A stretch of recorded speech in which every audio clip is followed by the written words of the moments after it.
Welcome everyone to our first biannual conference day of 2026. I am your chair for today, Dr. Mitchell, and I have the pleasure of hosting today's conference day of Neurodiversity, Wellbeing and Identity with guest speakers, one from M² SPED Awareness and one from Joyfully Different as well, under the theme of psychological advocates. It's a big pleasure, and I'm really grateful for our external speaker this year, DeAnna Avis, who will be presenting on unmasking after late diagnosis of autism or ADHD. In terms of DeAnna's background, she's the co-founder and director of an excellent organization that I highly recommend on LinkedIn. If you do have a LinkedIn account, definitely having a browse or having a look at the website as well, which I do have a link to the website at the end of this presentation.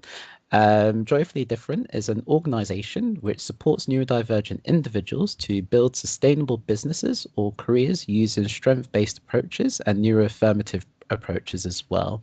DeAnna also has experiences as a neurodiversity affirming coach and therapist, a keynote speaker, and an inclusion ambassador as well, and has academic interests in psychology, therapeutic counseling, and complex trauma practice. And without further ado, I'd like to welcome DeAnna to our virtual stage. Thank you so much, and also thank you to Kirsty. I really enjoyed your presentation. I learned a lot from that, and especially about the real need for psychological safety and like acceptance and nurturing people's strengths. So thank you for warming everyone up. I really appreciate it. So now I'm going to intend to share my screen. Here we go. So I'm just going to minimize you, so I won't actually be able to see your lovely faces. So apologies if I can't react. But I will hopefully have a little bit of time at the end to answer any of your questions. So yes, as Mitchell said, the topic of today is unmasking after a late diagnosis of autism and ADHD. So I'll skip this slide. This is just about Joyfully Different. Our mission is full-on revolution. We want the neuro-inclusion revolution. We want every place, every workplace, every family to be somewhere where people, no matter their neurotype, no matter their cultural background, can thrive. So it's really about intersectional inclusion and being neuroaffirmative in all spaces. I'll skip this intro because Mitchell introduced me so nicely. Thank you for that. So just to kind of set the tone of this session, being neuro-inclusive starts here. So here in this session, you're not expected to perform being attentive or being engaged. I mean, even if I could see you, unfortunately I can't, but don't feel that you have to sit still. As an ADHDer, I can actually concentrate better when I move or when I have a fidget toy. So that's kind of just something to bear in mind. You don't need to look engaged to be engaged. It's about your internal experience. And different communication and processing styles are welcome. So just come as you are. Let's model the kind of inclusion that we want to build. So what does masking even mean? So masking is essentially when you're choosing to make other people comfortable at the expense of your own comfort. Another way of saying it is when you're dysregulating your own nervous system in order to regulate the nervous system of someone else. So if you can see, apologies, if you can see that someone is kind of getting anxious if you're communicating in a certain kind of way, then you might choose to suppress your natural way of communicating, which is then taking loads of strain for you, but makes the other person calmer. So you're calming down someone else and increasing your own stress. It's a way of presenting yourself as you think others want you to be, rather than how you truly feel. None of this is to place any blame on the individual who is masking, because this is societally reinforced. And we'll get to that later in the presentation when we talk about neuronormativity and what it even means to be neurodivergent. When you're masking, sometimes you don't even know who you are underneath the mask because you've been doing it for so long. So for myself, that was definitely the case. I was diagnosed autistic 3 years ago, so I'd lived a good long, a long time before knowing why things had felt so difficult. And like many autistic people, I was diagnosed with a whole list of mental health diagnoses that could have filled an A4 sheet. I didn't know who I was. The doctors didn't know.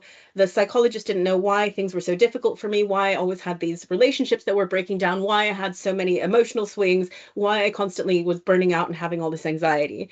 It's extremely common for kind of unsupported, unaccommodated neurodivergence to then present as mental health issues as a byproduct of that mix between the environment and you not being able to be yourself in that.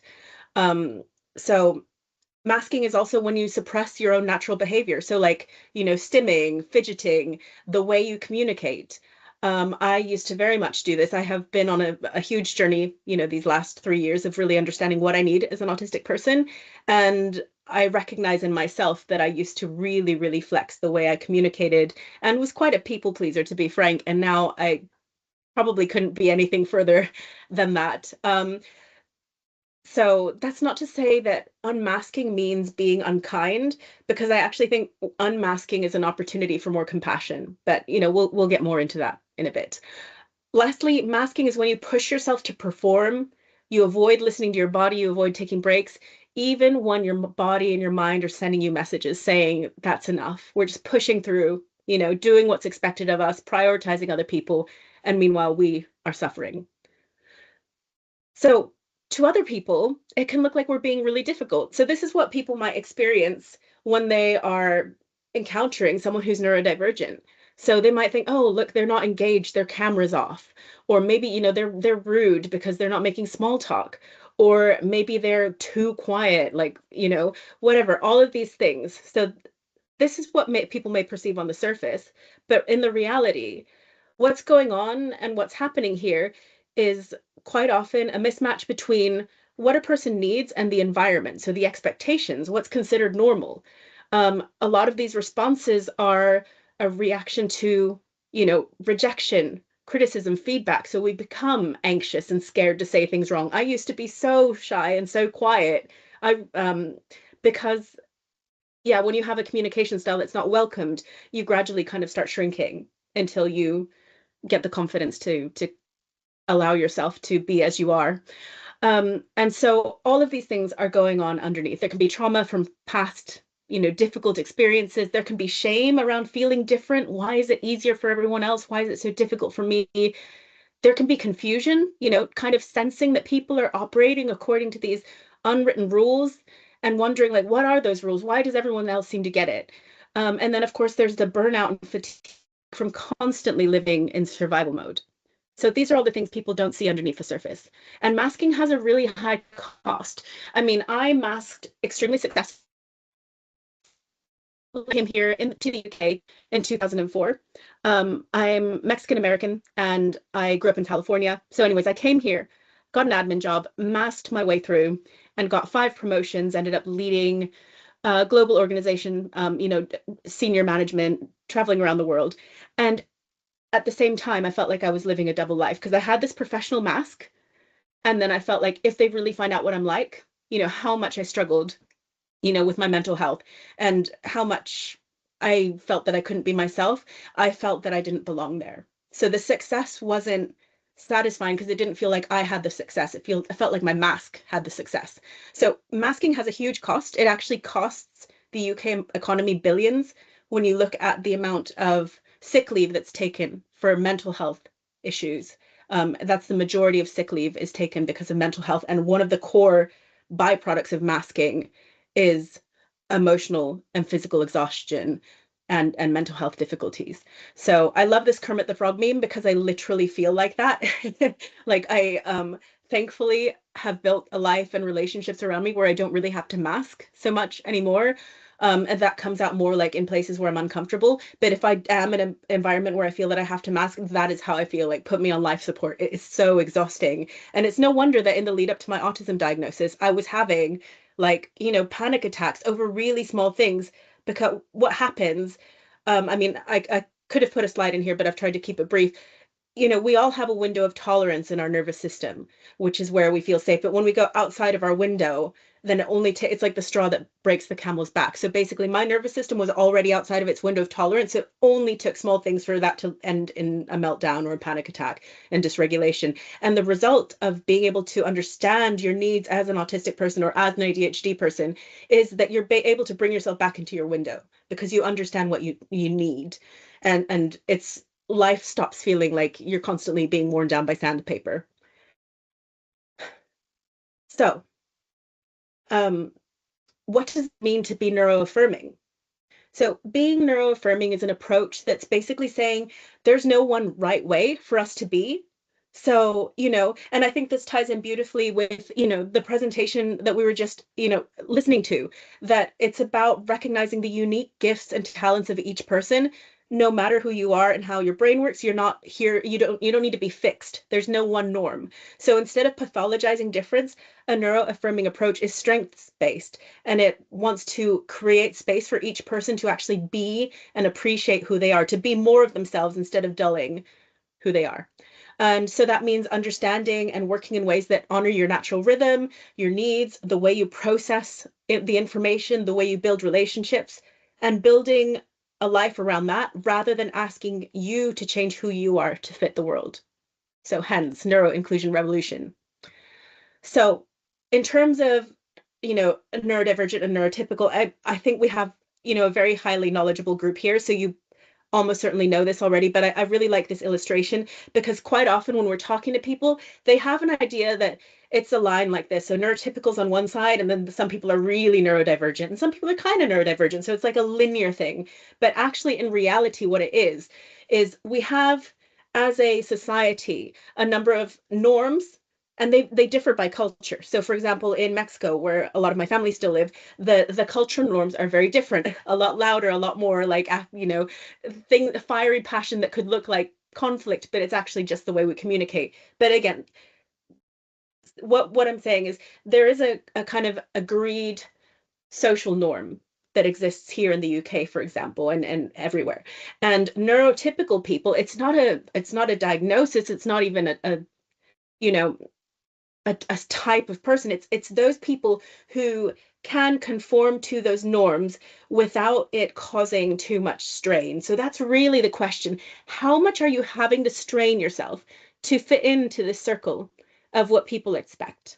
Make small talk. Don't be too excited. Slow down, all of these things, whatever it is that we've agreed, tell white lies instead of saying what you think. So there's all these little rules and expectations. And then there are those of us for who that really doesn't come naturally. And so try as we might, we kind of like trip on our way to trying to get to this circle. And it's really exhausting. And we never quite achieve it either, because research has shown that when someone, for example, when someone who's allistic, who's not autistic, is communicating with an autistic person, if they don't know that person is autistic, they actually like them less than neurotypical people. So studies are showing, okay, they're picking up something's a bit different about this person. I don't like them that much. But actually, when they find out that they're speaking to someone who's autistic, then they have a context for that difference and they actually like them more. So I think a lot of this is also the importance of raising awareness and also being able to be out of the neurodivergent closet. Because until we are, this circle is going to stay like that. And I really want the circle to be like, to encompass all of us. This also links with, neuronormativity is something that prioritizes people who are, I guess, balanced. And actually a lot of neurodivergent people have very, very spiky profiles. We all have strengths and weaknesses to an extent, but for a lot of us who are neurodivergent, who are on the edges of, what society considers to be neuronormative or neurotypical, we have things that we do really amazingly well and things that we are shocking at. And I mean, this is like, for me, I'm really good at, writing, strategic thinking, like coming up with ideas. But if you would ask me to be an administrator or a secretary, I would get sacked. I'm terrible at that kind of thing, terrible at things that require like detail, repetitive tasks. So it's like, remembering to do specific things at a specific time, because my brain is not linear like that. It's expansive. It's flowchart upon flowchart, all of these ideas, and then you're asking me to like diary manage a calendar, and it just falls apart. So spiky profiles. Neurodivergent people are more likely to be very strong in some areas and much weaker in others. And that's actually not a bad thing. We need spiky profiles. Here's another example. There's no one right spiky profile. Everyone is different.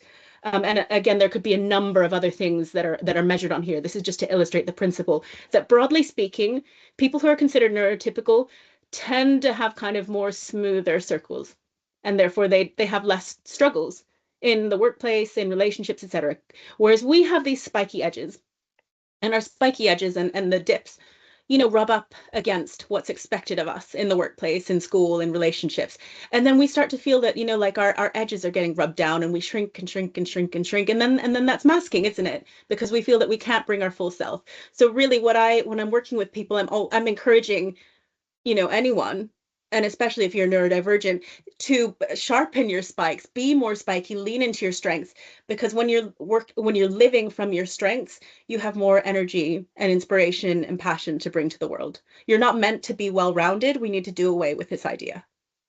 You're meant to be you, like dial up being who you are. I really love the work of Dr. Luke Bearden. He's written some amazing books, including What Works for Autistic Adults, other books about autism and anxiety. And he has this really brilliant formula that he came up with, which says autistic plus environment equals outcome. So basically, I mean, the outcomes for so many autistic people is really bad. Our employment rate is something like 23%. That means like, 77%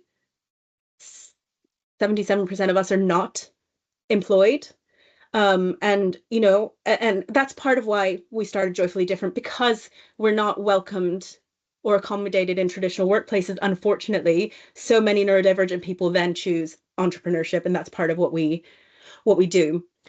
So anyways, what I'm saying is people look at autistics and see how much they struggle and think it's a deficit in the autistic person, but the research from Dr. Luke Bearden, who is himself autistic, explains so eloquently how actually when you create an environment that is not corrosive to the autistic person, then we can actually have really rich, fulfilling, satisfying lives and contribute to society. So it's so important that we create that environment that makes that possible.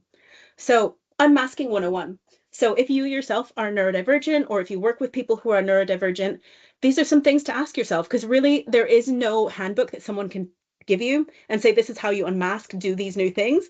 What you have to do, I mean, as an autistic person, I love some data. My background used to be as a business analyst, but you're gathering data. Do an experiment. If something felt hard, why did that feel hard? What was hard about it? You're starting to track things.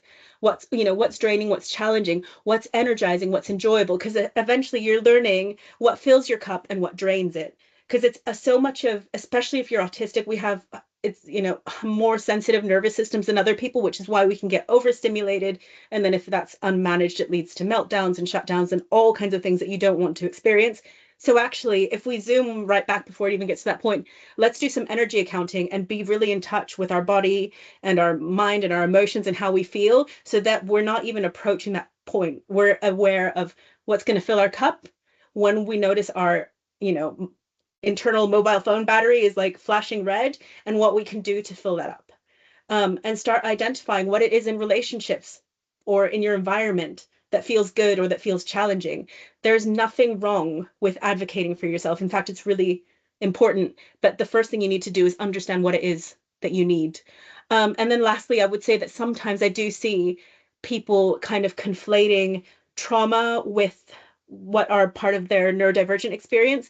And actually, we all have, everyone, no matter whether you're neurodivergent or not, we all have some sort of, past difficulties. It would be impossible to be human and not have difficulties that have shaped you in some way. And this is what I see as the difference as a trauma-informed, neuro-affirming therapist, is that we do want to heal trauma. We want to heal from mental health struggles, but we do not want to heal your neurotype. We don't want to make someone less dyslexic or less ADHD or less autistic, but we do want to help you so that the triggers don't cause you pain and then perpetuate those patterns. So being able to discern those two things is quite helpful as well.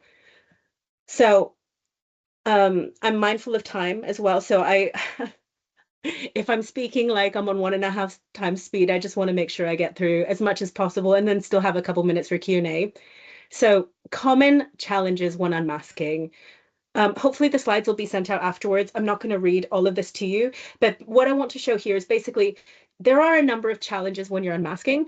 Primarily, I mean, it starts with, first of all, not knowing what you need. When you're first diagnosed, it's like being a baby deer and you're kind of like just, come out of the you're cannot even stand yet. So this is really hard when people say, what do you need? Well, you don't know yet because you've spent your whole life pretending to be a neurotypical person. So there's this whole like not knowing and discovery process.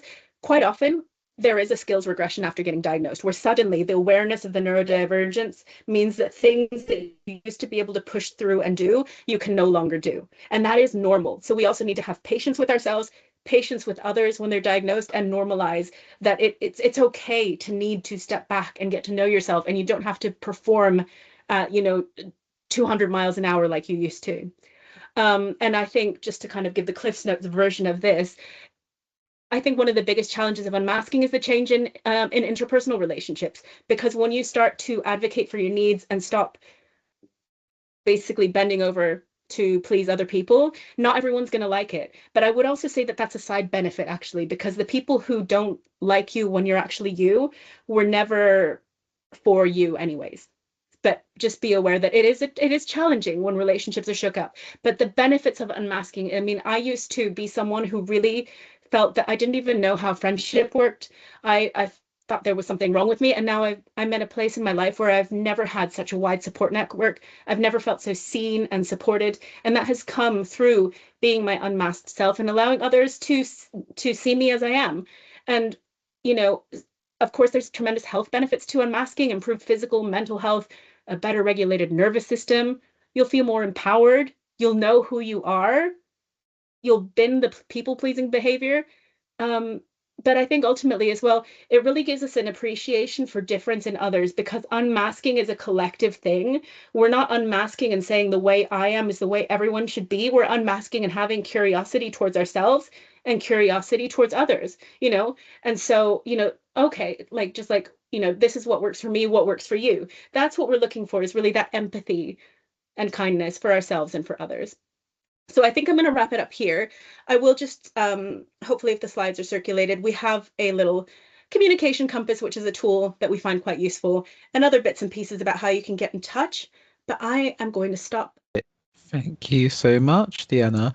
So we'll now go into our phase of round of applause, again for 10 seconds. If you feel you need to distance yourself for those 10 seconds, please do so. And if you wish to either do a virtual or physical round of applause due to your preference, please feel free to do so. The 10 seconds are starting now.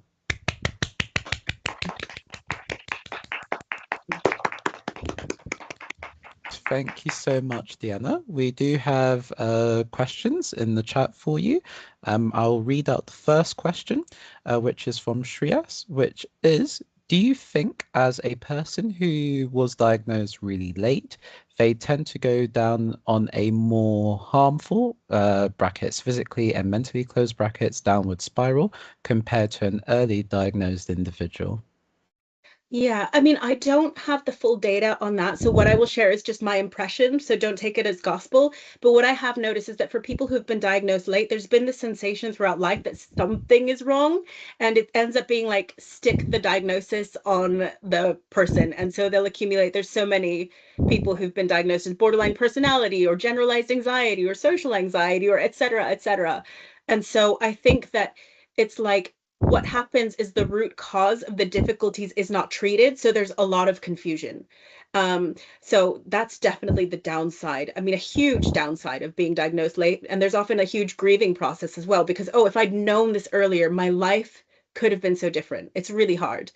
And at the same time, it's also this relief of, thank God, I'm not dead yet. There's still time, Um, on the flip side of that, for people who are diagnosed earlier, there is more stigma, and that sucks because it's kind of like the implication in that is like, oh well, don't get diagnosed so you don't get stigmatized. That wouldn't be the right message. What we need to go is, okay, why is this stigma coming from? Why are teachers or workplaces or whatever making these assumptions about neurodivergent people? So the issue isn't really in the early diagnosis, it's in the attitudes of people towards, these aspects of ourselves. Thank you so much, DeAnna. I also found it extremely like when you talk about that sort of experience in your talk about like unmasking and like that performance that you do at work quite a lot. I was like, yes, it can be very draining, very, very Mm. draining. So thank you so much for that. Our second question, and Shreyas said thank you so much. Our second question is from Kirsty, which is how do people learn to balance unmasking with social expectations? Yeah, I mean, I think I go back to why. It's the classic autistic question. We always ask why. Why is this the social expectation? So I mean, I think I go back to what's the validity of the expectation that they're asking us to conform to? And like why are we doing this basically? But I would say that, I mean, kind of implicit within that question is what's going to happen when you unmask and the social repercussions of that? How do you balance that? And I would say I always encourage people to do it in baby steps. This unmasking is not a rip the band-aid off and then woohoo, like everyone, I'm autistic and I'm going to be, that's going to probably really whole system. What I always recommend is find spaces to unmask first. So find spaces where you can let yourself out of the box for a little bit and be the shape that you actually want to be. And then you start to experience the results of, oh, my relationship didn't fall apart, or it, the how it felt to actually be seen as you are and to be witnessed in that way. So things like, neurodivergent communities or with close friends or with family, I would say start there. And what you find, this is the kind of the health warning with this, kind of like when you take a tent out of the bag and then you try and put it back in and it never fits again. The more you unmask, it is really, really, really, really hard to put yourself back in that bag again. So it's kind of like this process of coming out and then pop, the whole tent's out. And yeah, good luck getting that back in. So it happens in stages. Thank you so much. And I really love the tent metaphor. Like, yes. Great. Rebecca has a question for you, so I'll hand over to Rebecca to ask her question. Hi, can you hear me? Because I've got headphones in. Yeah. Yeah, okay, cool. It's kind of a two-part question. So you said you were diagnosed 3 years ago. Was did you know that you were autistic and you were just going through the motions of getting the diagnosis? Or was it almost a shock, not a shock, but more like, oh, okay, I'm autistic. And then in that period where you hadn't been diagnosed, but you kind of knew you were or suspected you were you able to unmask in that time, or was the diagnosis really important for you to be able to sort of feel confident unmasking? I love this question, and it's a real paradox because part of like being an autistic person is this need for like precision and data. So because of the way I am, it was like a paradox. I couldn't say or accept that I was autistic because I was like, well, I don't have the data. I need to really know. And so I deliberately made the process really hard for myself because I was so wanting to not just be chasing a diagnosis, and which is, I mean, there's nothing wrong with advocating for yourself, but I had so much self-doubt. So I actually didn't even research what they were going to ask me. I think the psychologist thought, what the hell? She didn't prepare anything for this because I really had to think about the questions. Um, and so, but that was because I really wanted a real raw read on, am I actually autistic or not? Because I felt so much identity confusion because I was one of those people who'd been labeled, borderline personality, generalized anxiety, social anxiety, bipolar, XYZ. And I was like, I literally do not know. So for me, because I had so much confusion, I just really wanted someone external to sign that off. That said, I think things would be much easier if people could just recognize in themselves. I really love the metaphor that being like neurodivergent or being autistic is kind of like being queer. You don't need a diagnosis to go I'm queer. Like you just know. And I feel like we know in ourselves. You know when you're vibing with another neurodivergent person, you're like me. And I wish we could get to that stage where we don't need a professional to sign off on who we are. Because of my background, I did need a bit more reassurance, but that's my vision for the future. Thank you so much. Thank you so much, and such a wonderful vision it is. Great. And Shreyas has given a round of applause and has raised his hand. So I'll hand over to you, Shreyas. Hi, sorry, can you hear me? Yeah. Hi, it was great to hear from you. I just wanted to ask, do you ever think that even after all people kind of accept people with neurodiversity, do you still think internally there will still be some kind of difference?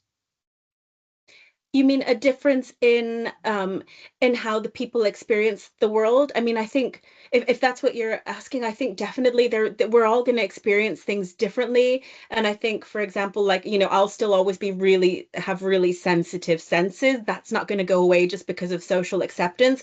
But what it does do is going to make it more like, for example, more appropriate for me to say, you know what, I'm going to wear my tinted glasses in here because like these lights are doing my head in. So like we're still going to have to make accommodations for ourselves, but I think what there will be is less shame around asking for those accommodations. Or so, for example, I mean, like I can sometimes get quite like burnt out with task switching. And so for me, that burnt outness doesn't go away, but what I can do is structure my day so that I have chunks of time where I can do deep focus monotropic, you know, autistic flow and minimize that. So that's kind of what I'm seeing is we have more options in how we're designing our life instead of a world where, you know, work says, well, you switch on at 9 and you switch off at 5 and you're going to have random meetings throughout and it be expected to switch all the time. And it's like, wow.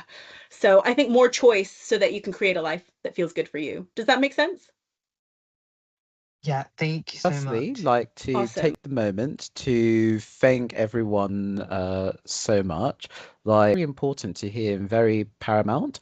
I'm sure that those who are in the call today and those who watch on demand may identify with some of the core messages that's been discussed today and may reflect on that. So thank you so much.